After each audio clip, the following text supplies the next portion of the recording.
Bueno, pues como otra más. Al final, si algo creo que nos caracteriza al grupo y un poco la filosofía que tenemos es ir día a día, sea cual sean las circunstancias, y seguir con el trabajo diario, que al final es lo que nos va a dar la recompensa. Sí, a ver, bueno,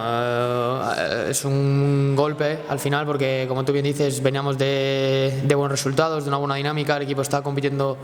muy bien contra grandes equipos y bueno, es verdad que el otro día es un partido complicado y quizá duele un poco más porque los de dentro sabemos que tenemos potencial para competir contra esos equipos y quizás esos 2 goles pronto fueron un poco duros emocionalmente. Pero bueno, ya te digo, esta semana ya ha pasado y hay que centrarse en el Lugo y estar juntos y unidos y sacarlo. Bueno, creo que es un partido muy engañoso por la clasificación quizá. Ellos son un filial, son un equipo con gente con mucho talento y creo que no hay que fiarse de la clasificación. Ellos es un equipo muy duro, con gente habilidosa, gente atrás bastante sólida, o sea que no porque por la posición en la tabla va a ser un partido fácil ni muchísimo menos. De hecho, creo que es uno de los equipos más complicados de la categoría. Sí,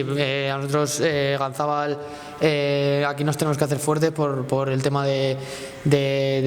aliento de nuestra afición, que siempre que jugamos en casa nos sentimos arropados y creo que eso nos tiene que dar un plus de cara a los rivales que puedan venir aquí a casa y cuando la situación en los partidos esté muy igualada o un poco adversa, reforzarnos en la afición para sacar los resultados. Sí, bueno, la verdad que estoy teniendo suerte, noto la confianza del míster y bueno, creo que al final como yo esté jugando quizá lo tienen que decir otros, pero bueno, creo que estoy haciendo partidos serios y bueno, creo que estoy mejorando en cada partido y creo que tengo que seguir así, seguir mejorando día a día y intentar no perder el puesto porque cuesta mucho jugar y cuando lo pierdes pues cuesta recuperarlo, así que bueno, voy a intentar seguir así